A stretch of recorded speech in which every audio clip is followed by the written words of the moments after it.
Hey y'all, welcome back to Loose Balls. I'm Ryan, Devin. and sorry for a little bit of a later drop than usual. Devin was feeling a little sicky-vicky yesterday, so we had to put off recording until this morning. And I swear we are not a Jets podcast, but unfortunately we will be talking about the Jets to kick it off, because yesterday, before I even woke up, Adam Schefter drops the news that DAVANTE Adams is going back with his little buddy. Him and A-Rod are going to be playing together again. And I am not that big on the trade, to be honest. Not even as like a Ravens fan. I mean, like a little bit. I'm like, oh no, we didn't get DAVANTE. But I don't really care. I didn't think it was going to happen. I know at the end of the episode, the last episode, I gave my little prediction that clearly my compensation was way off. A second round, Bateman, and a fifth was nowhere near what the Raiders got in return, because it ended up being a conditional third that could turn into a second if he hits a bunch of marks and all that stuff. I think the exact thing was he makes the AFC or the Super Bowl roster, and they'd trade that any day of the week for moving that pick one round. Yeah, that's not happening. It's just not. I don't have any faith in this Jets team. They looked terrible on Monday night, and DAVANTE Adams is not what's saving them. I mean, I'm happy that him and A-Rod are going to get to play together again. Garrett's going to get freed up because he's not going to be double covered and have a safety over the top of him all the time now. When your second best receiver is Allen Lazard, and Allen Lazard's been hooping this season, don't get me wrong. That's mainly because Garrett's been getting just absolutely covered up. And so when you have DAVANTE there, it's definitely going to help him out, and it's going to help out the offense for sure. But just as a whole, I mean, their O-line's still super shaky, especially in the run game. That's been their biggest issue this year. Is mainly why Brees has looked not as good as everyone has expected him to, is because their run blocking has just been abysmal. And you don't fix that by trading for DAVANTE Adams. So, yeah, I mean, we talked about it a little bit the other day, the Monday night game, obviously. If he doesn't slip Williams, I mean, we're talking about a different conversation in the division, and maybe the DAVANTE trade just feels a little bit better. I don't know. You know, I watched the Pat McAfee thing the other day where he popped in. It was Rodgers in like 8K quality for some reason, and then Adams showed up. And the beard in the background, yeah. Yeah, it was. It seemed genuinely like the vibes were good. And look, at 2-4, a season's not completely shot, but yeah, if you were sitting tied with them in the division, you feel a lot better about it. They go out and they get Cooper. It's almost weird how it's like two guys about the same age, multiple Pro Bowls, going at the same position to the same division, two teams that just played.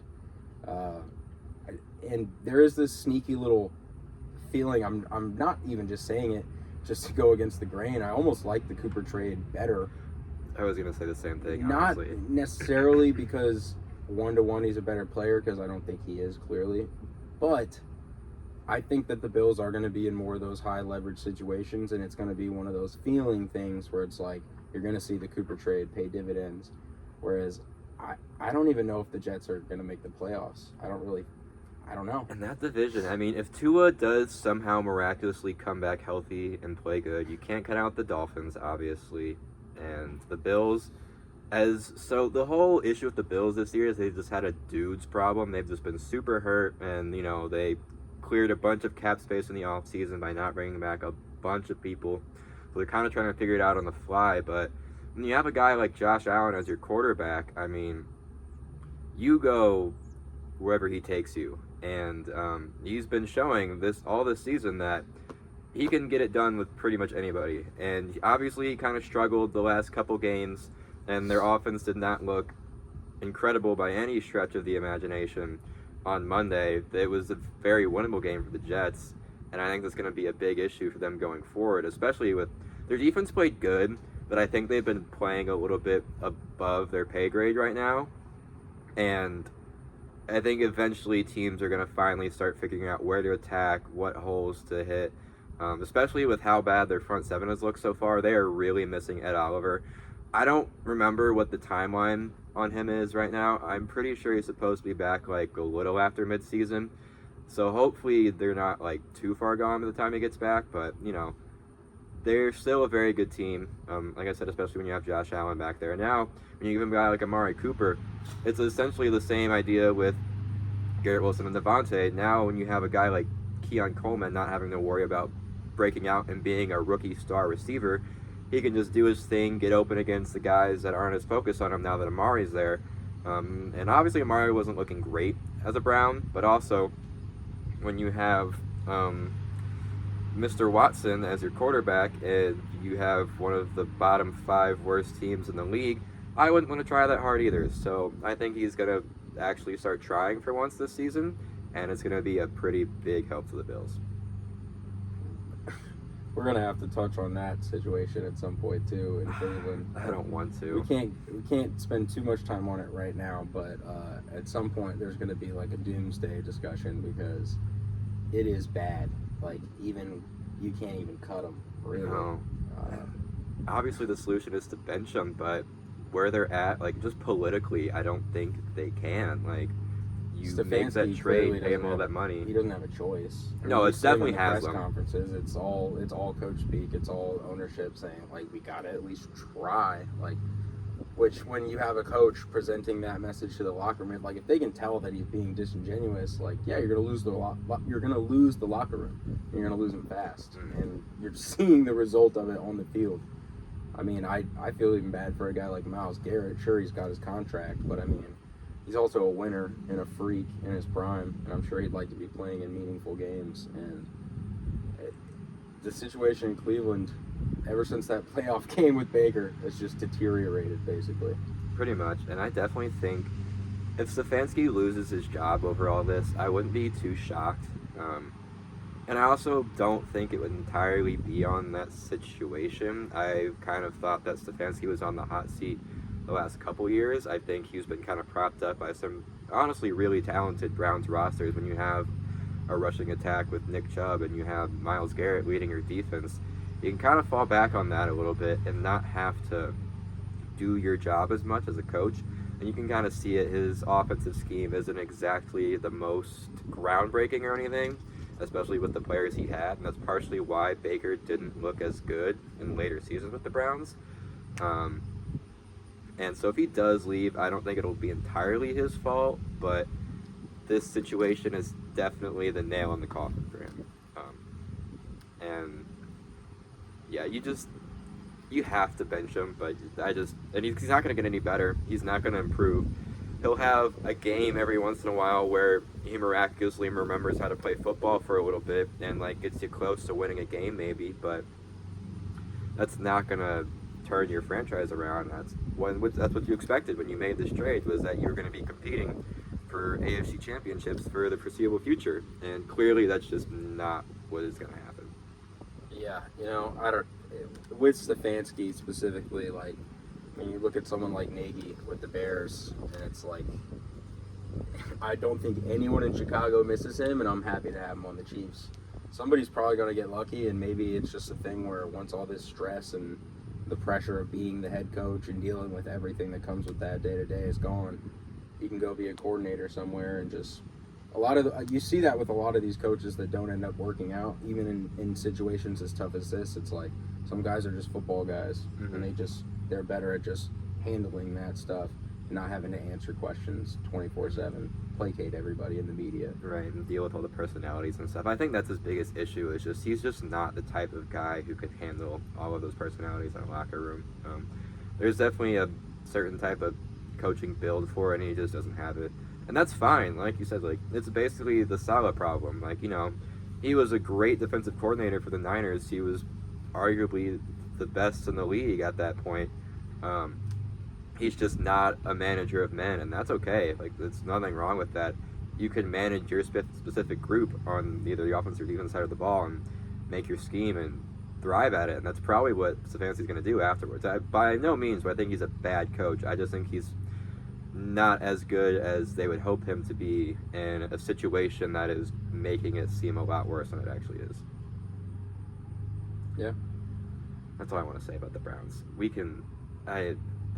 That whole situation just so bad. It really is. The last thing it's like almost impressive how bad he's played. you could really make an argument that he is the worst quarterback in the NFL right now. He's barely averaging like 5 yards a pass. I think it's almost like in the 4 range right now. I didn't look because I didn't expect us to be talking about it today. But I'm trying to remember the stats from the Stephen A. rant, but all I can remember is him screaming. Did you see that? A little bit. He was yelling and he was like, he's been so terrible, he could be in jail. No, I'm not being funny. I'm being serious. He's been so terrible, he should be in jail. That was a classic Stephen A. rant. We haven't gotten one of those in a long time. Yeah. But no, it's like one of my main marks for like evaluating quarterbacks has always been yards per attempt, and when yours is under like 6, that's when I start to worry. And he has very easily been under that all season long. And again, he's just not the solution. I don't think Jameis is either, but he's at least better than what's going on. And that's all I have to say. He's at least fun. Right, yeah. He'll at least make him somewhat entertaining, and the players will actually want to play for him and not feel like dirty pieces of shit for playing with a guy like that, because that's how I would feel. Excuse my language, but he sucks as a person, and apparently everyone on the roster hates him. Sources say. So, okay, that's all I want to say about the Browns. I can't do it anymore. It makes me sick. Anyways, so DAVANTE, again, and then their defense has just been interesting to say the least, and they definitely have been struggling with injuries. The Chuck Clark injury is pretty big for them. He's just a good, solid football player. His IQ is through the roof. And when you have a guy like that go down, it's really hard to replace. And I don't think he's out for too long. It seems like it's going to be like just like a few week injury, but for a defense, a few weeks is pretty huge. So yeah, this is just not a team that I see making a ton of noise in the AFC, especially with how deep it is, how volatile it is. I just don't think they're getting that second round pick. I think it's going to stay as a third rounder. I don't think he's making a championship, because it's within the next 2 years, right? It has to be this year and next year. I didn't even know if there was that stipulation. I just saw briefly that there was that. I think there was. I think it's either this year or next year he has to do it. And regardless, it's not happening either way.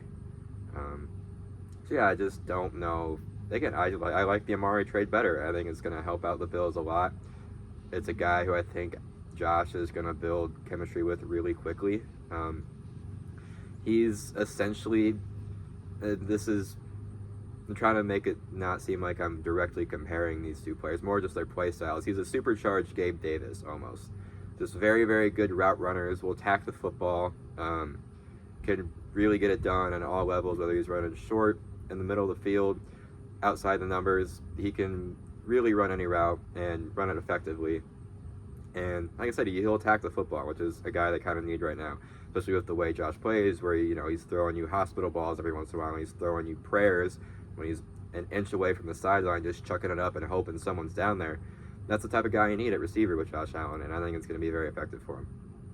Yeah, absolutely. And he's just a stick mover. He's a chain mover, and that's a very underrated part of football. I think it's one of my favorite stats. Why I love Rashad Bateman so much is he knows how to get a first down. He knows where to be past the sticks and move the chains, and guys like that are very, very valuable. So I personally think that the second trade that happened yesterday is going to be the more effective one for this season.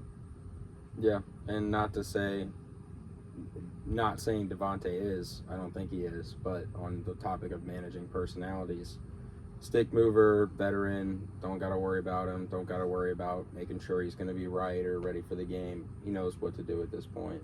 You just slot him right in. He's going to be able to learn the playbook right away. I mean, every playbook is similar enough at this point that he'll be able to, you know what I mean, like in terms of a lot of the routes are what you're doing, it's just how they mix them up. He's going to slot right in. It's going to be no problem. Yeah, it'll be a good fit for sure. I just don't know how far it'll take him. The AFC is very interesting this year. The Chiefs obviously are 5-0, and we're gonna get into that in our power ranking talk. But they just haven't looked. They are technically unbeatable right now, but they haven't played like it or looked like it. And they don't get lulled to sleep. Yeah, get lulled to sleep by them. Basically, what it is. Yeah. At this point, I'm still just so confident. And you should be. And the thing is what I don't want to get into this too much because I'm going to bring it up when we do our power rankings, because they're obviously ranked 1 right now. I can not have them 1. You guys just do this thing where it's really Pat more than anyone, where he's just like, yeah, I'm just going to kind of game manage up until the 4th quarter, and we're still kind of the other team's in this game.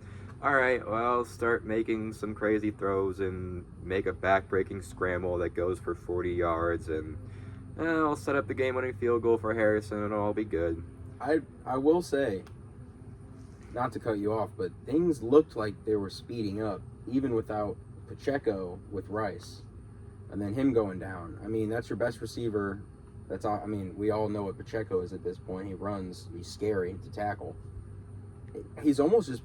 That's almost how it has to look right now. Like, it has to kind of look that way for them to stay undefeated. I don't really know. I've seen different reports about him. It's kind of, for me, with those two guys, I want to see, like, more tangible evidence before I even start to think about when they could be back. I think it's possible they both miss, like, pretty much the whole year. And I don't know. I still just have a feeling we're going to continue to find ways to win.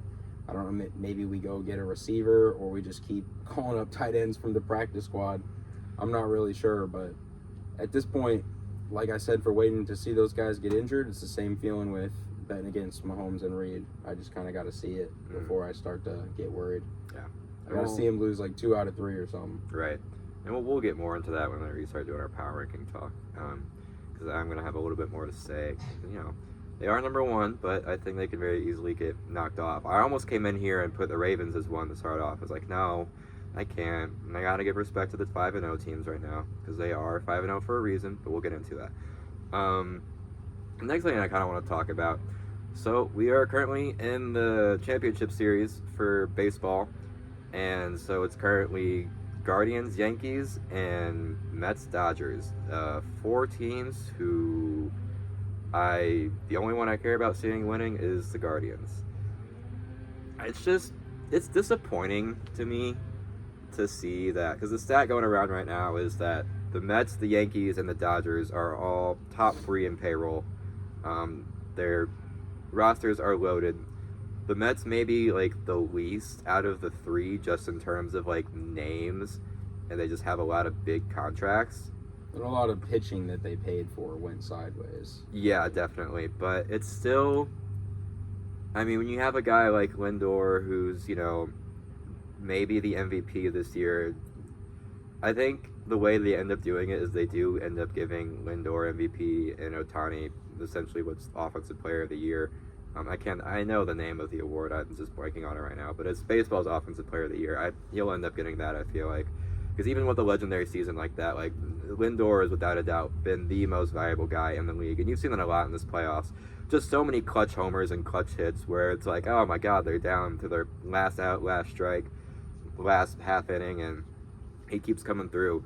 And you have a guy like that, I mean, next to people like Pete Alonso, I mean, their roster is ridiculous. And basically what I kind of want to get into is, does baseball need, like, a cap apron in the way that the NBA does? Because if the NBA operated like Major League Baseball, you got a team like the Nuggets would still be intact completely right now. The Celtics would be able to stay intact for the next 4 to 5 years rather than having to make a decision on Drew and Derek and Kristaps in the next 2 to 3, because that's what's going to happen next. Is one of those 3 guys is going to be on the chopping block. Because there's no way either of the Jays are leaving. I think that trade talk is completely extinguished by this point. If there was any chance that it would be, this is a safe bet. Yeah, it's a very safe bet. Like, even if Jalen does want his own team, which I don't really think he does, I think he's way more content here being a second option. I think at least part of him has to know that he's not a first option. Oh my gosh, man, you're throwing out so many things that are going to derail this. I know. Oh, God. But it's that same situation in the NBA. Like, there's no reason the Celtics team should... This is partially me being, like, a bit of a hater and just being like, oh, they're standing in our way. But also, no team should be able to pay that much money to all those players. And you have to, like, part of the reason that they made the second apron in the NBA was for teams to learn how to be smart with their money and learn how to maneuver the cap and make these moves to where, okay, we are approaching that line. How can we make sure that we stay under while still making sure we're a championship contender? And it just adds a whole new level of strategy for the front office. And I think that's something that baseball needs, because when you have a roster like the Dodgers, who have Freddie Freeman, Mookie Betts, Shohei Ohtani, that's just 3 names right off the top of my head, who are all 3 together alone should be taking up most of the cap space. And that's not even all of it. You still got Kershaw, you got Flaherty, you've got Lux, you've got guys I'm blanking, you still got Max Muncy on the team, you've got Justin Turner still. All of these guys who are, at this point, should not being able to allocate money to. And they would make them almost a better team if they were able to let some of these guys walk, cut some contracts, cut your losses, and work on your farm system. Make sure you're developing those guys. And the Dodgers, to be fair, do have a good farm system, and I've always been good at that. But they just haven't gotten the chance to show that off in recent years. It's the same thing with the Yankees. Because when you're paying all this money to all these guys who are at the top 10 to 15 at their position, then there's no reason to be worrying about developing young talent. And in turn, that just kind of ends up ruining your farm system for 4 to 5, 6 years. And in the long run, that's not going to be good for your franchise, because eventually these teams that you're trying to win with, they're either going to not win at all or they're going to stop winning. And you're going to have to make a pivot. And when you try to pivot and you have no one in your farm system to save you, then what are you even doing? So I just, not even in like, it is bad for baseball, I think. Like, it is unfair to an extent that these teams can have such loaded rosters and get away with it. But just in general, like, that's just not, like, I want to be able to see Cinderella runs. I want to be able to see teams that are actually capable of beating these rosters. And you can still have, like, in the case like the Celtics, like, they can still have, like, the 2 top guys who are nigh unbeatable, like Jason and Jalen, but having a roster top to bottom where your 1 through 9 are guys that pitchers have to worry about, it's just kind of disappointing to see. A lot to unpack there, I know. Where do you want me to start? Because I don't even know. You pick, man. I just want to hear what you think about all that, because maybe I'm just being too much of like a hater, too much of a God. The Yankees and Mets piss me off, especially the Dodgers. Good Lord. So, a similar thing to the apron with Major League Baseball. I'm not opposed to that. I think there's several things you could look at along with that. I think that's one of the reasons people shouldn't be upset about the Celtics kind of pushing their chips to the middle of the table and paying for this roster. You're then looking at, with the taxes from the second apron, the consequences of that. So like you said, they're not going to be able to keep the team together forever. On that topic, Derek White, I think, is the untouchable of those guys, just due to age and fit and three-point shooting. Eventually, it might be a Kristaps injury, Drew age situation. But I don't think the Celtics should be looked at negatively. You know, I like, as a fan, when the teams spend money. And I'm happy to go for this in this window. You know, drafting players like Jason and Jalen, it's a special thing. It's something that doesn't happen all the time.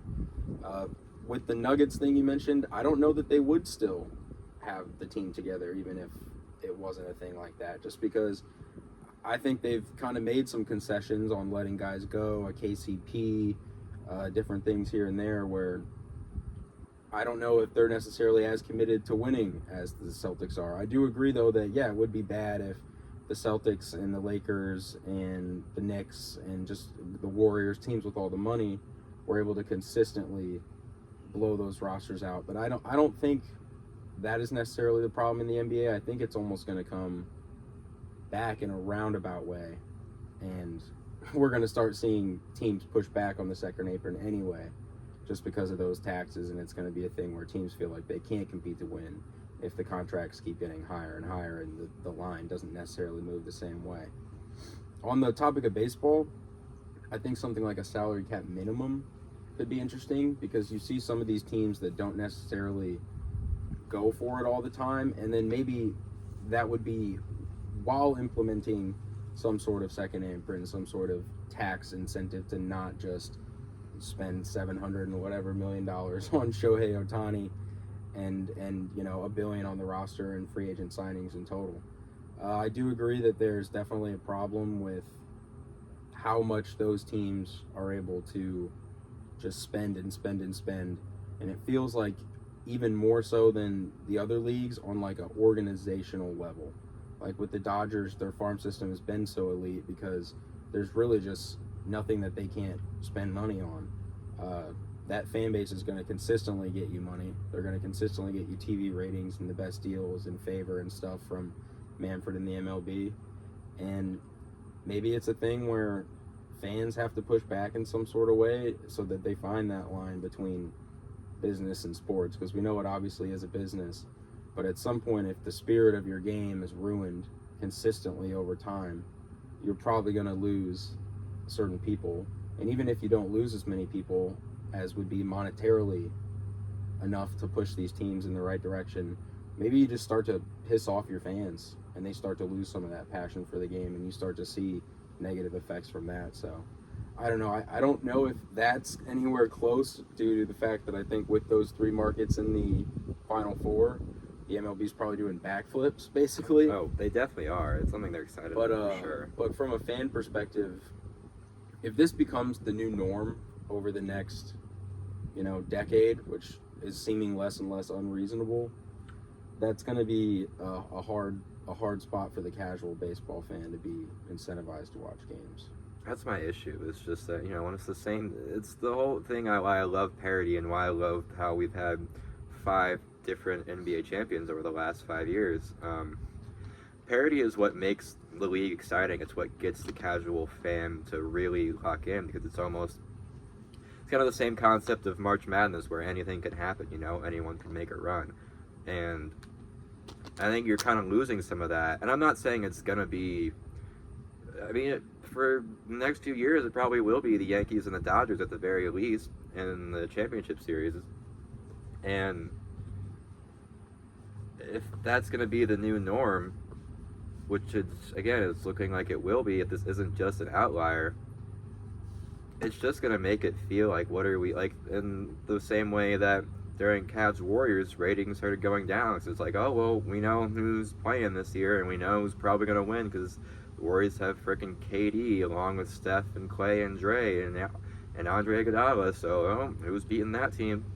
Nobody except the Raptors, and that's only because they were injured. So when you start getting to that range, it's just, like you said, it just kind of starts driving away the casual fan. And I think it's something that will have to change at some point, because it does, to me, it feels like it is what's going to be the norm over the next 4 to 5 years. So I do think something like a salary cap minimum, some sort of cap restriction, and I'm not saying it needs to be exactly like the NBA's, because right now I think a lot of people can kind of agree that the new second apron rules are a little bit restrictive to like a fault. And I do think teams should be rewarded for pushing all their chips into the middle and saying, screw the salary cap, screw our owners' money right now. Like, we have a chance to win it all. We are pushing our chips into the middle. We are making the biggest move possible to get us there. My issue is more with the fact that it's like, okay, really? You have Stanton and Judge, and now you're adding Juan Soto into the mix too. And again, you're adding Ohtani into the mix with all those guys. There's no reason that either of those teams should be allowed. Like, the cap should have a limit at some point, and the fact that they were even able to be in that race in the first place, and it helps smaller market teams. I'm not even really talking about, you know, the Cardinals being in on either one of those guys, really, because we didn't have a chance in the first place with how this roster looks. It's just going to push more smaller market teams to be able to use that money and get those guys and build rosters around those people, because I'm trying to think of a good... It's pretty predictable. Like, I know it's going to happen. We're going to see an article in however many years, and it'll be Paul Skeens' free agency, and it'll say the teams in the mix are the Dodgers, the Yankees, and the Mets, with an outside chance from like the Cubs, the Giants, and the Phillies. Mm-hmm. And those will be the 6 teams for pretty much every free agent over however many $100 million. Right. Like, could you imagine, like, this Royals roster this year with Shohei on it instead? Because that's a small market where you're not really seeing a ton of massive stars sign there. But when you think about it, he would have been a perfect fit for this roster and would have competed a lot better with the Yankees had they actually been able to have a guy like that. But instead, the Yankees are the ones with all of the top-end talent on their top-loaded roster. It just adds a more even distribution around the league instead of every single star playing on the same team, which is cool to an extent. It's exciting to see these rosters for some points. Like, they're fun to watch for sure. I'm not gonna act like the Dodgers aren't a fun team to watch. It's not cool to see a 1-2 punch of Aaron Judge and Juan Soto, but again, at the same time, there's no reason that they should even have been able to be in the hunt for those guys in the first place, outside of the fact that they're a big market team with big money to spend. There should be a cap to that. Yeah, the league would definitely be more worried about having a brand like the Dodgers or Yankees be bad for an extended period of time than they would be about worrying about like the Twins or the Rays or something. Like, it just doesn't matter as much. It does not. Yeah, so I want to say that I think it's going to be the Guardians winning the series, but I just don't know, man. Emmanuel Clase is awesome. So is J-Rom. Stephen Kwan is pretty darn cool. Good old Josh Naylor. I don't see them winning. I think my hope is for a Subway Series. I think that would be pretty cool. If I'm going to root for anyone, I'm going to root for the Mets because they're the lesser of 3 evils in this big market hodgepodge. I hate the Dodgers so much. I hate them enough to where I will root for the Mets. And also, as like a general New York sports fan, if I had to pick one of the 2 teams, I'm definitely going with the Mets, just because I hate the Yankees. I'm tired of them having a billion championships, and I like seeing them revel in misery. So if I had to pick any team that I'd like to see out of the 3 massive market teams, it's definitely the Mets. Mets Guardians is my ideal World Series, but more than likely, I think it'll end up being Mets Yankees. I just really like this Mets roster. I think they're going to be able to pull it off against the Dodgers. Their pitching just worries me, and Flaherty looked great the other night, but I just don't know if they're bullpen. How many times do they have to bet on him in the series? 3, so 2 more. Mm-hmm. We still got Kershaw. They got Walker Buehler pitching tonight. Still got Yamamoto, obviously. They got. I didn't even mention Yamamoto. Like, they were able to sign both Ohtani and Yamamoto this year, which is just. Yeah, it's just frustrating. Like, that shouldn't be able to happen. Because, like I said, then what is the point of any of these other teams even making offers in free agency for big stars, you know? Drive up the price. It's literally it. So, I don't know. It's just frustrating. Go Guardians, I guess. Go Guardians. All right. We've been rambling for a while. I don't know if we're even going to be able to get to Heisman talk this week. We can definitely do it next week. I will just say, Ashton Genty for Heisman. If you have any other opinion, then you are wrong. Obviously, Travis Hunter is probably the best all-around player in college football this year, but Genty is on pace to shatter Barry Sanders' rushing record. And if you shatter any Barry Sanders record, I think you should have the Heisman delivered to your house personally. I agree. That is my current take on it. We'll actually have because I think there'll be more to discuss next week. I just think we're still we're like late in the season. We're going into week 7. But, there's still some things to kind of figure out. Colorado's still kind of figuring out what they're doing on offense and on defense. And I'm trying to remember who Miami plays this week, but I'm pretty sure they have a big game. And if Cam Ward can have a big game, impressive performance, then I think he's 3 right now, and I think he has a chance to maybe pass Travis. So I think it's better for us to talk about it next week after these games happen and kind of get a better feel. And since you didn't get a good chance to kind of tap in this week, I didn't really either. I worked on Saturday, so I missed some of the morning stuff. But yeah, we'll both have more time to kind of get into it and talk about it. And I feel like it's a big discussion I want to have because I love Ashton Dinty and I want to actually make my argument. And this episode will be 3 hours long if we actually do that. So we'll save it for next week and we'll get into our power rankings. Let's do it. So I got carried away. I originally did all 10, but I was like, what does the top 15 look like to me? What about the top 20? And then I just did all 32 teams. But we can definitely just do 10. And then if we want to rapid fire like our next 5, we can. So let's go 10 to 1. Let's go 10 to 1. My 10 is the Falcons right now. I like this team going into the year, especially in a very wishy-washy NFC South like they always are. It definitely could have gone any way with any one of these teams kind of breaking out. And it seems like 2 of them are doing that currently. Baker's having his little resurgence again this year. And I'll kind of get into that in a second. But this Falcons team, they're still just solid all around. Jesse Bates and AJ Terrell are just such a fun like corner safety duo.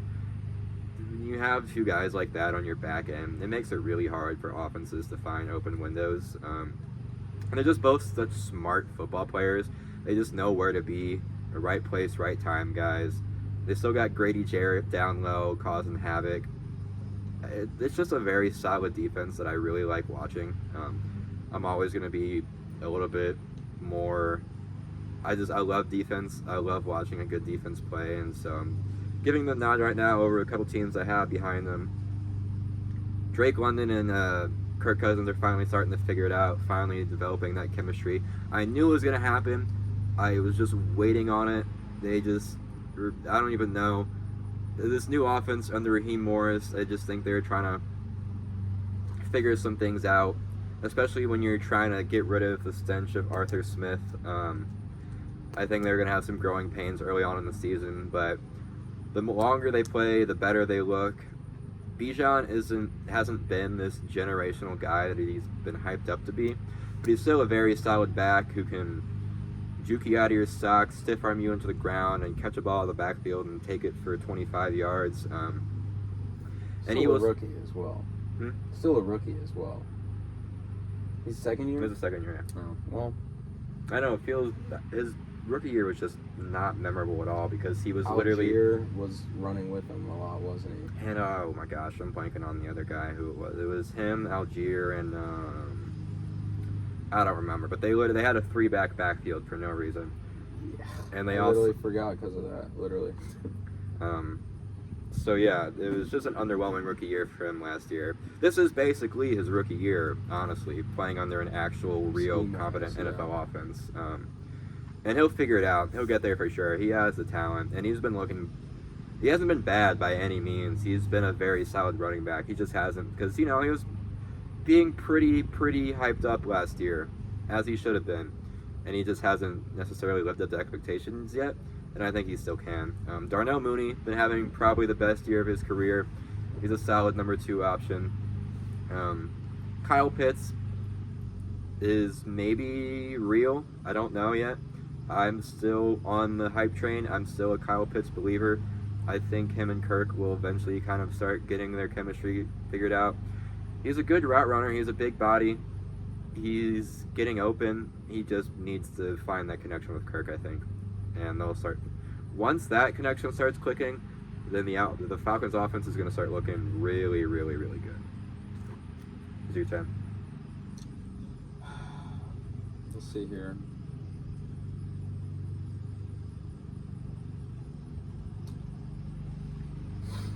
I'm torn because I want to put the Bucs above the Falcons at 10, but they beat them head to head.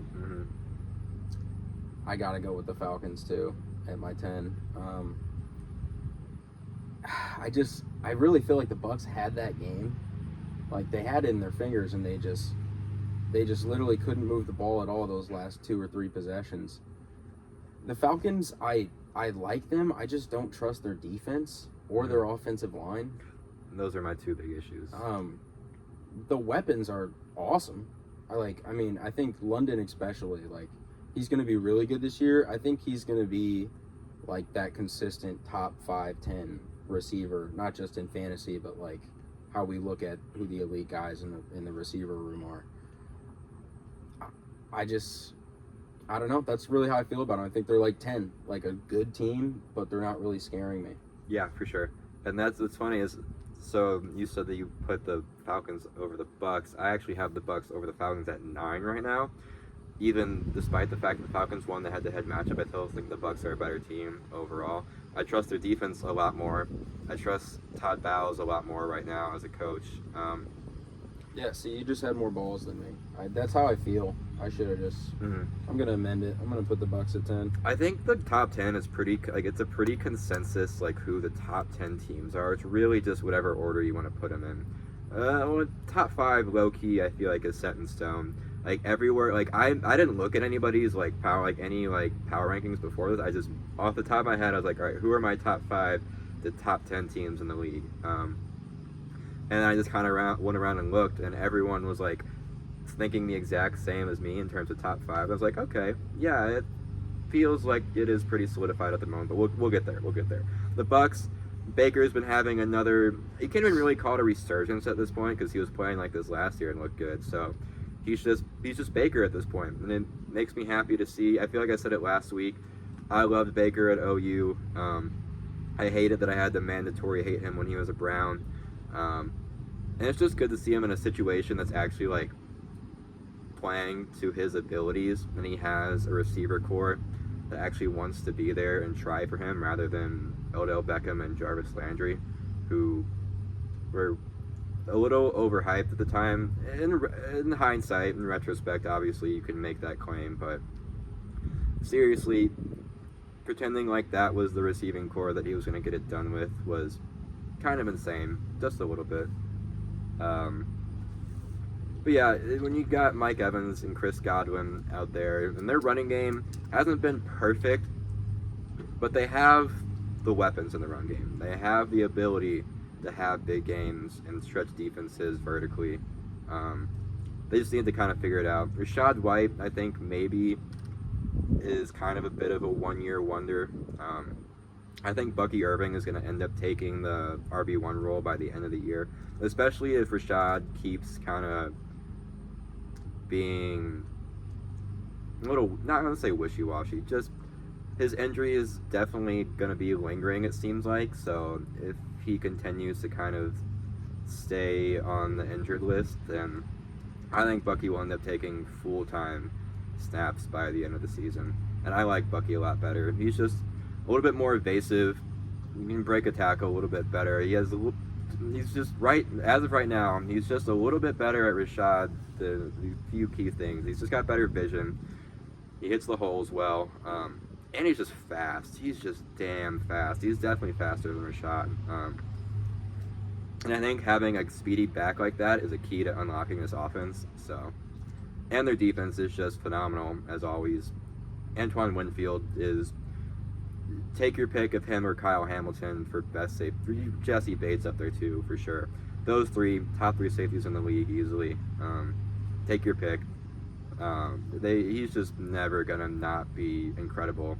He can play whether it's in zone coverage, man coverage, at the line of scrimmage, making plays in the run game. He can do it all. So when you have a guy like that and you're playing your center fielder,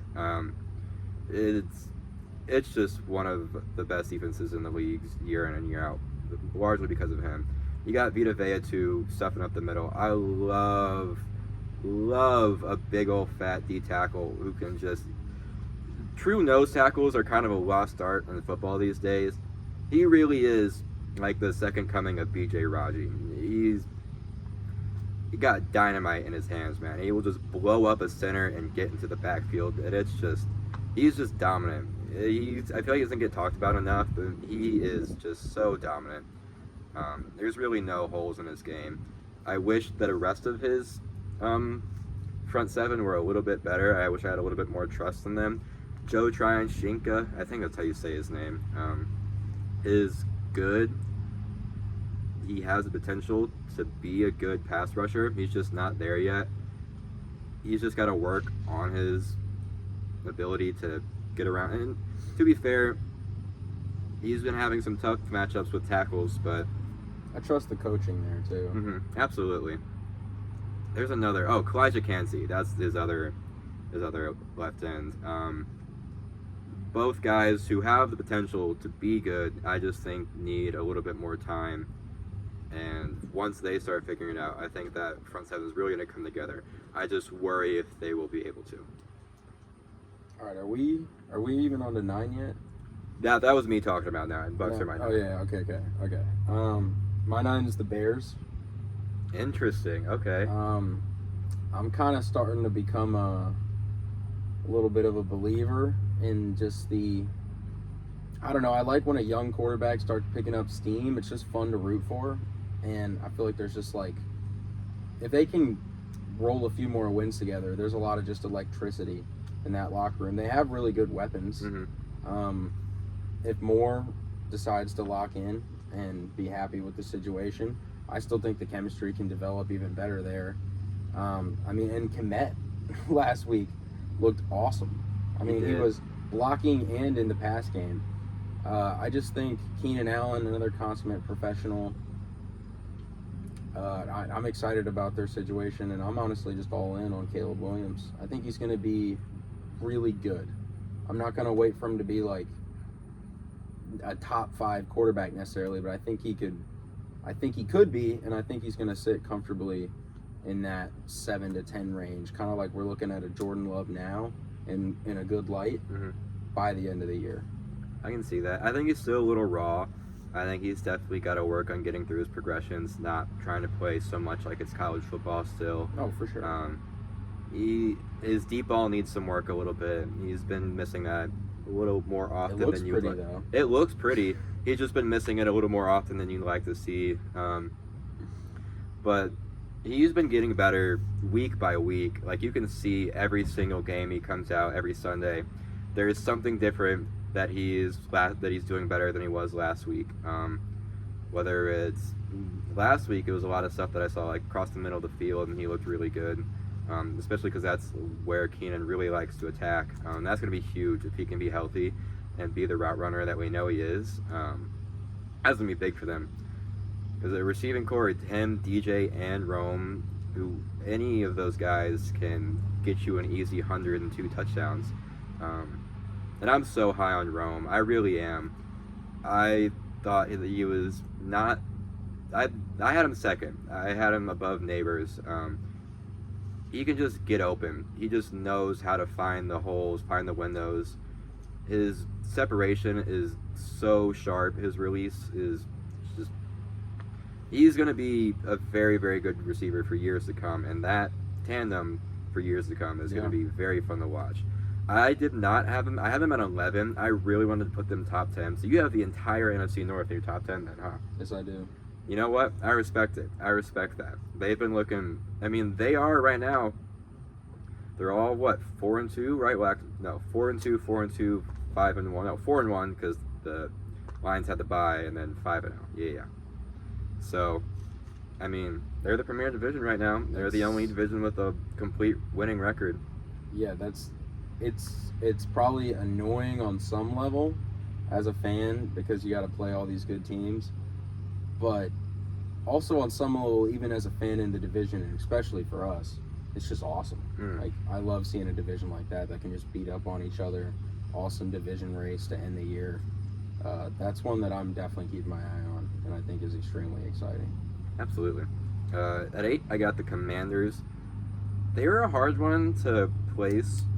I just couldn't put them over the Bills or the Packers, who are my next two. Now I'll try to be kind of brief about them.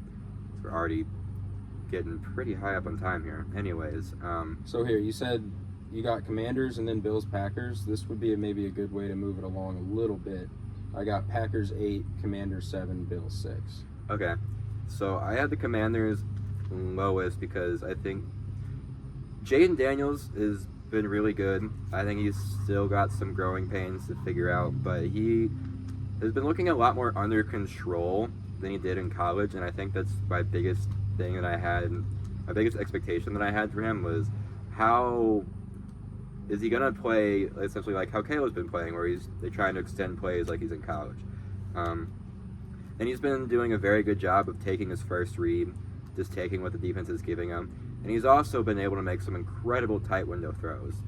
Watching him play against the Ravens on Sunday, he was making some throws that you just don't normally see from a rookie quarterback. And if he can keep this up, there's a decent chance that he probably wins Offensive Rookie of the Year. My one issue with the Commanders is their O-line is good, but it's just not consistent right now. And I think they need to find some more consistency. And also their defense, their secondary is what's really worrying to me. I like Emmanuel Forbes. I think he's going to be a solid, serviceable corner for them. But he's definitely got some things he needs to work on. Him and Benjamin St. Juste just got absolutely ate up by Rashad Bateman and Zay Flowers on Sunday, who are both very good receivers in their own right. Rashad Bateman is one of the best guys at getting separation in the entire National Football League. The stats show it. He is at the very top of the top. But if you want to be a top-level corner, you have to be able to shut down those guys and win your matchups at the line of scrimmage, win and press, play good zone coverage. And the whole day, they were just not reacting quickly enough. I'm blanking on their safeties right now. Probably for good reason, because their whole secondary had a terrible day, and their pass defense in general this season has just not been incredible. And I think that's going to be their biggest downfall this year, is just not having a top-tier pass defense, which is kind of why I have the Bills a little bit higher, because they've been having a surprisingly good secondary this year. Christian Benford's been awesome. He's been really, really good, so way better than I was expecting him to be. He's just solid in man, and he can play at the line of scrimmage too, which for a corner is, not often seen, a guy who can really play physical in the run game. So when you have a guy like that, it's definitely an advantage to have out on the edge there. And like I said earlier in the episode, Josh Allen is just a guy who can go out there and win you games practically by himself. He is very easily a top 3 quarterback in the league right now. I think it's probably Lamar 1, him 2, and then like Joe Burrow 3 at the current moment for this season.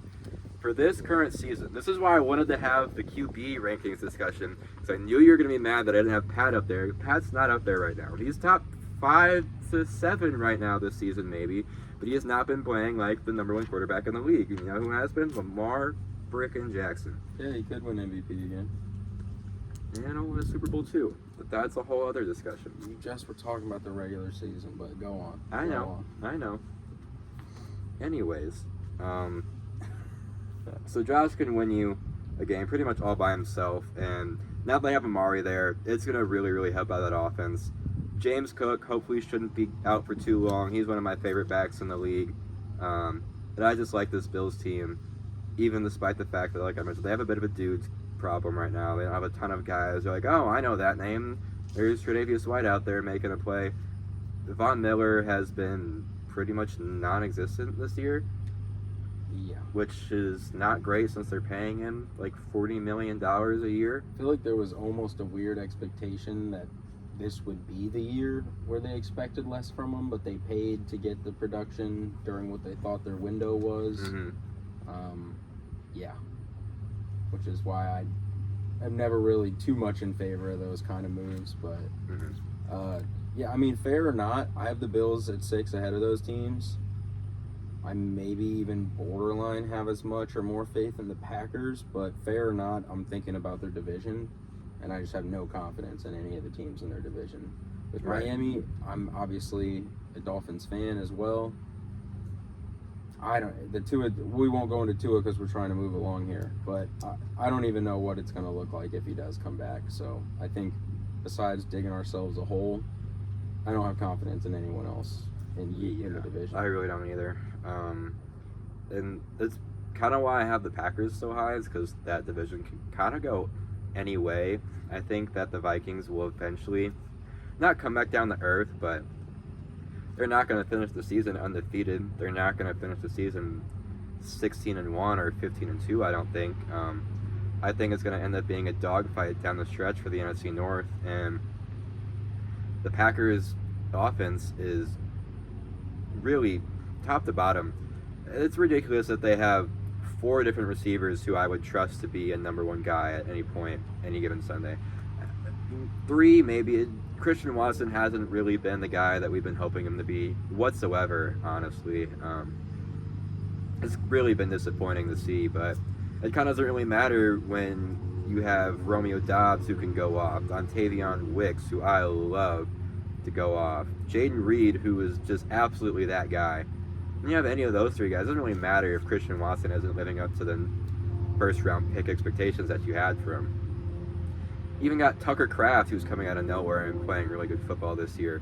And you still, I didn't even mention Luke Musgrave, who I think is still going to be a pretty solid receiving tight end. He can block too, so they've got a bunch of weapons that they can rely on, which is good for a guy like Jordan Love, who's been up and down consistent this year, but he's a bit of a gambler. But that's kind of the quarterback that the Green Bay Packers have been so invested in for the last 35 years, honestly. So he's just fitting that Packers mold, and he's just got all the weapons that he needs at his disposal.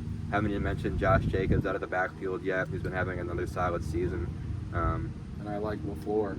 I do too. Of all of it. Mm-hmm. I mean, I think he's a top. I'd have to look, but I mean, I feel pretty comfortable off the top of my head saying top 3, top 4 coach. Oh, for sure. He's definitely top 5. He's up there. He's just smart. He just knows how to call a game properly, and he's effective in time management. He's had a moment or two. Yeah, he's had a moment or two for sure. A very famous amplified moment or two, just because it was the playoffs. But yeah, I think across the board, he's done a pretty excellent job. Mm-hmm. No, he's just a smart dude, and their defense is phenomenal. Rashawn Gary has been a monster off the edge this year. Same with Devondre Campbell. He's just, you don't really see too many outside linebackers who are like a pass coverage guy anymore. That's really, most teams are playing 3-4 defense, and you have 2 middle linebackers out there or a third safety out there doing your like hook zone stuff, like in your, it's just a different type of football that you really don't see anymore. It's more of like a late 2000s, early 2010s type of linebacker that it's just good to see a guy who can either, line up at the line of scrimmage and drop in the coverage and do whatever you needed them to do, whether it's in the run game, whether it's in the pass game. He's just been really effective for them. Quay Walker, I still have faith in. I think he's going to be good. He's young. He's still figuring it out. He's learning under a bunch of guys who can help him figure it out. Luke Van Ness also, I think, is another guy who he's young. He's got the talent for sure. He's been looking pretty solid this year in his role, and once that expands, he's going to be a very, very good piece of that defense for a long time. And you still got Jair, who is, he's Jair Alexander. I'm not even going to go into my spiel about him because it's Jair. He's top quarter in the league, year in and year out. He's anchoring that defense. So that's really why. They're just all around just a good football squad. They're just a good roster. And that's why I have them over the Bills right now at 6. All right, top 5. All right, I think the best way to do this is to just kind of list off the top 5, and then we'll kind of hit each point for them. So my top 5 teams are the Texans, the Lions, the Ravens, the Vikings, and then the Chiefs. The Texans, they still have some growing pains kind of going on this year. CJ is not hitting a sophomore slump, but when you have such a phenomenal rookie season like he did, defenses are going to be trying to figure out your weaknesses all next year. They're going to be throwing different looks at you, throwing different blitzes, disguising coverage more, seeing if you can figure out how to make adjustments at the line of scrimmage. And he's still working on getting there, but you can see it's in the same way that Caleb Williams is getting better week by week. So is he. He's a very, very smart quarterback. He's got all the weapons at his disposal that he would need. It does suck losing Nico Collins right now, but Tank Dell, I've always been super high on. I thought he was going to be, before the Stephon trade happened, I thought he was going to end up being the number 1 receiver for the Texans this year. And now he has potential to show that again. And again, Stephon Diggs is there. Their running game is the one thing that worries me. I hope Mixon can keep up his success. It seems like he can. I'm just not incredibly confident in it right now. I need to see a little bit more when Mixon is actually healthy. So that's like my one big issue for them at the moment. Let's see. I have the Texans, 5 Texans, 4 Ravens, 3 Lions, 2 Vikings, 1 Chiefs. So for the Texans, that was the main thing. Not the main thing, but I just saw the Nico injury. I think they're gonna weather that just fine. I have a feeling Mixon is gonna keep it going.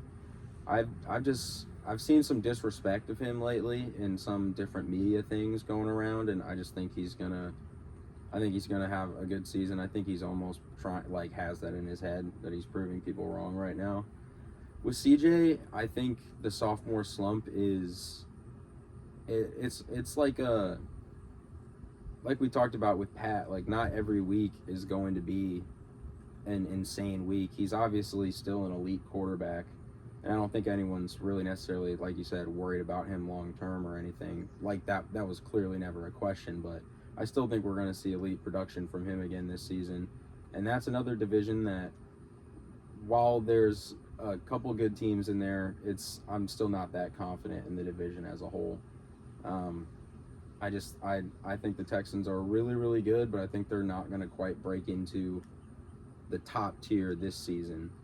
Oddly enough, at 2, I have the Vikings, who I think will fall. I think the top 3 teams are the top 3 teams. I just want to give them their 5-0 respect. O'Connell his respect, because he's done an incredible job. And yeah, I'll let you go really on the Ravens point. The Lions, I wanted to put them too, but I took the Hutchinson injury into account. Just a feeling thing. Obviously, he's so elite, and pass rushing is such an important part of what they're doing as a whole, but they still have so many weapons. Amon-Ra, Monty, and Gibbs in the running game. Excuse me. Williams, Goff is still playing well. I'm like losing my voice for a second, so I'm gonna let you go in on the Ravens real quick. For sure. It was really hard for me to not put the Lions over the Ravens, honestly. I kept flipping back and forth. I went with my homer pick, but I also, this offense is the best that the Ravens offense, I think, has ever looked. And I knew that going into the year, that's how it was going to be. When you have Derrick Henry and Lamar running in your backfield, either one of them the defense is going to have to commit to, and whichever one they overcommit to, the other one's going to have a free running lane up the sideline to take it 50 yards to the house. So that's going to continue to be our most lethal option. And the thing is, when you have people like that committing to your run game, it opens up everything in your pass game, and helps a lot when Lamar is having he's playing the best football of his career at the moment. If you watch Ravens games week in and week out like I do, it's incredible to see the progression that he's made as a passer. My biggest thing is at the line of scrimmage, he's been able to quickly identify coverages, slide protections, call out blitzes. He is reading the game quicker and more effectively than he ever has in his career. And it's at a level to like a Peyton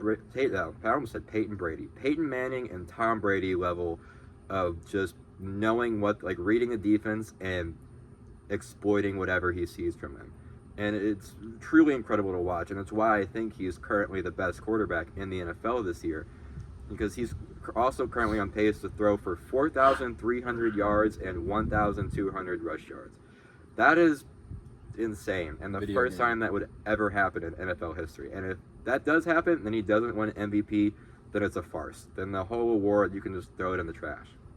So when you have a guy like that who is literal Superman playing at the peak of his powers, it's just really hard for me to see any team slowing that down anytime soon. And I know our defense has had their issues, but we have the talent back there.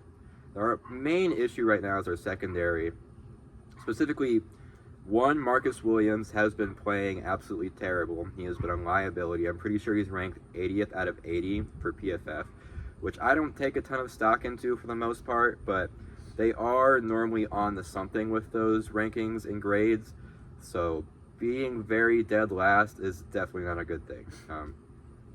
and just using my eyeballs, my two eyes, I can see that he's just been out of position a lot. He's been trying to play the ball a little bit too much and not his man. And he's a talented enough safety to figure that out. And I think part of it is he just didn't get a ton of chance to really gel in this defense last year because he was so injured. And the year before that, he tore his pec, I'm pretty sure, and played only 5 games. But in those first 5 games, he was incredible. I'm pretty sure he had 4 picks in like the first 5 games and was leading the league. And he just hasn't got a chance to get back to that yet. So I think he has potential to at least turn it around and be in the top 40 for safeties by the end of the year. But right now, he's just been our biggest liability. Eddie Jackson has not been good either. It's just been it's basically kind of the same issues to where he has just been out of the position a lot, miscommunicating, not on the same page with the corners, and it's definitely a concern. But when our front 7, our pass rush has been so effective and has been getting to the quarterback the way that it has and stopping the run the way that it has, I don't think it's an issue to where I'm like, this is going to lose us a ton of games. Zach Orr is also a first-year defensive coordinator. They will slowly figure it out. They will get better at communicating with each other, figuring out what they need to do, making out calls before the snap, and just adjusting. That's the main thing they need to do, is just figure out how to adjust in-game before plays, and I think they'll be fine. So that's why I have them at 3 over the Lions, just because I think their defense will figure it out, and the Hutch injury is a very, very big loss for the Lions. And just like I said, Lamar is playing. He's the best quarterback in the world right now, maybe the best football player in the world right now. And I truly do think that's why they're in the top 3 at the moment. Then the Vikings and the Chiefs. The only thing I really have to say about the Chiefs, outside of what I've already said, is that at some point, their luck is going to run out a little bit. Like, they're not going to be able to just keep on coasting by, and I think the Rasheed injury is going to take a massive toll. I think with it, Travis will start finding his groove a little bit more and starting to look like the Travis Kelce that we know him to be. But it's also going to be hard because teams aren't going to be super focused on Xavier Worthy. They just don't think they trust him enough to consistently beat his man, and they're going to be overcommitting to Travis to make sure that he doesn't break out like that. So I think they're going to have to be able to find that balance. They're really going to have to hope that Juju ends up being a guy who can... Yeah, he's going to be huge. He's going to have to alleviate some pressure, and I just worry if he can do that. And their defense is still their defense. Obviously, L'Jarius was a big loss, but they're still playing about as good as you can possibly ask them to play. Trent McDuffie is locked down as always. Justin Reed has been having quietly a very solid season. I'm sure you can speak a little bit more on that, but I just think it looks to run out a little bit, and I don't think they will end up being the 1 seed this year. I think that's my prediction. I could see that happening. I was going to frame it to you in a question form.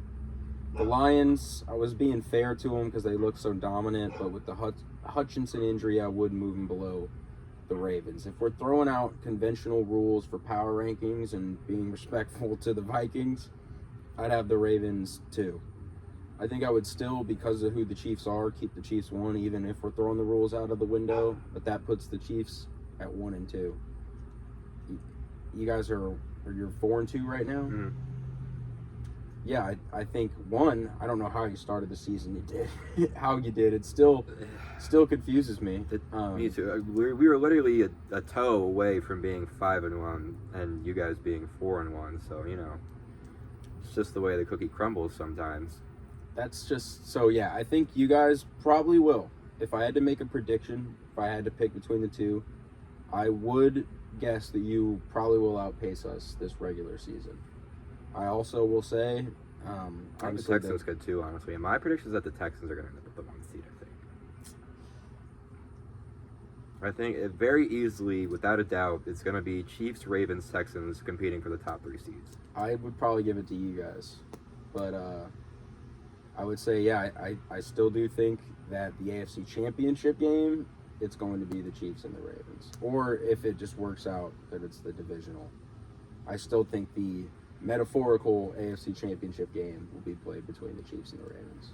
I agree. It's just one of those issues to where, like, you gotta exercise the demons if you want to actually be considered an actual contender. And I think that's why, even when people bring up the Ravens the way that they do and Lamar the way that they do, the first thing that every hater and every guy with a MAGA profile picture will bring up is, oh, look at his playoff stats. And it's like, it sucks, but to an extent, they are right. It's been our boogeyman his entire career.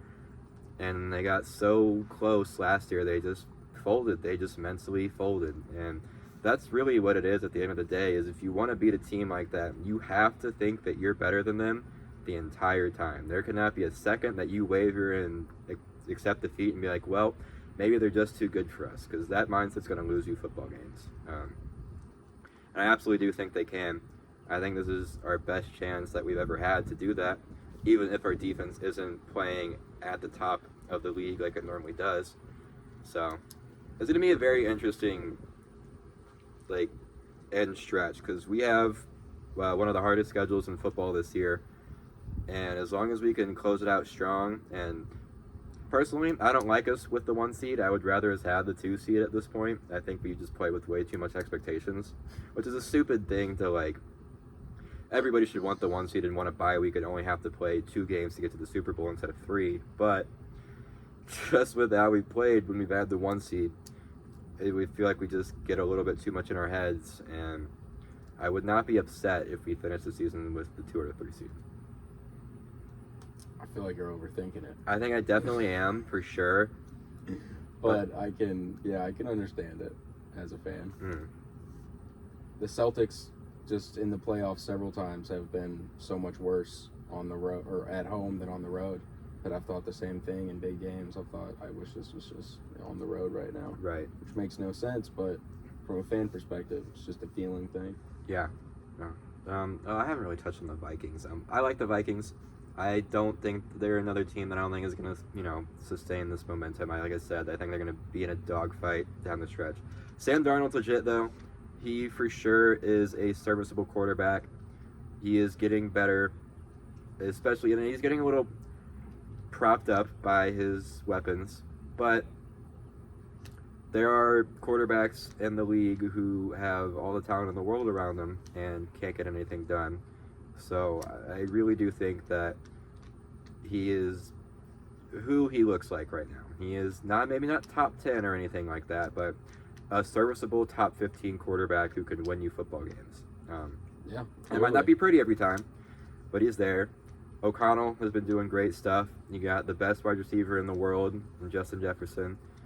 Jordan Addison's been looking very, very solid as a number 2. Hawk is not back yet, right? Am I crazy? No, I didn't think so. I've had when's he back? It's got to be soon. It's not too long, but not yet, no. That's going to open up a whole nother dimension for sure. He's just a guy who can dominate the middle of the field and eat any linebacker for breakfast, honestly. Their defense is the one thing that's been surprising me this year. It's been looking a lot better than I expected it to, but I also think it's the area that's going to lose them. All right, part 2 of this, because I did not charge my phone last night and it died in the middle of recording, and so we're doing the outro separately, haha. Basically, to finish off my point, I'm very interested to see how O'Connell makes sure that the defense is not a total liability for the rest of the season. And that's kind of all we got. Those are our power rankings. One more time, I'll run back through. I had the Falcons 10, the Bucks 9, the Commanders 8, the Bills 7, the Packers 6, Texans 5, Lions 4, Ravens 3, Vikings 2, Chiefs 1. I'll go descending order. Bucks, Bears, Packers, Commanders, Bills, Texans, Ravens, Lions, Vikings, and Chiefs. Yeah, those are our NFL top 10 power rankings for the week. Wanted to do all 32 teams, but that might have taken us 5 hours to get through. Sorry if I didn't shout out your team. Go Bears, though. That was a shocking pick. I did not think you were going to have him top 10. I like that. I respect it. Caleb Williams, praying for my 32-man fantasy team that he stays this good for the rest of the year. That should be a whole other discussion. We need to get into fantasy football soon. Because don't ever do a 32-man league team, listeners, please, for your own mental health. I got roped into it, and it's making me go insane, and there's a 0% chance that I actually go back next year, even though I care about this team way too much to give up on it after 2 seasons. Anyways, that's kind of all we got for this week. Thanks for tuning in to this episode of Loose Balls, and there goes my phone telling me that I have 10% already. And I got to do a better job of charging it before we start recording. Or we can just, get like an actual camera to record with instead of an iPhone. We'll figure it out. We'll start getting a little bit more fancy here soon. But yeah, let us know your takes, your power rankings for the season, what we did right, what we did wrong. Yeah, make sure you like, subscribe, leave a comment. All that stuff helps out a ton. And look out next week for the NBA preview. We'll do both conferences. We'll give some thoughts, some awards, maybe even a little playoff stuff. So we've been doing a lot of football, and we love football. But at least me personally, I'm a basketball guy through and through, number one. So look out next week. We'll be giving all of our different thoughts on all the different awards and breaking down our predictions. Yes, sir. I'm excited. Oh my God, basketball season is back, man. This is the most excited I've ever been for a season. Maybe ever. Definitely ever. Oh my God, I'm going to start rambling if we don't end this right now. But tune in next week to hear all of my stuff that I'm going to say about the Knicks and how they're definitely beating the Celtics in the Eastern Conference Finals this year. That is my take for right now. All right. Thanks for tuning in to Loose Balls. Y'all see you next week.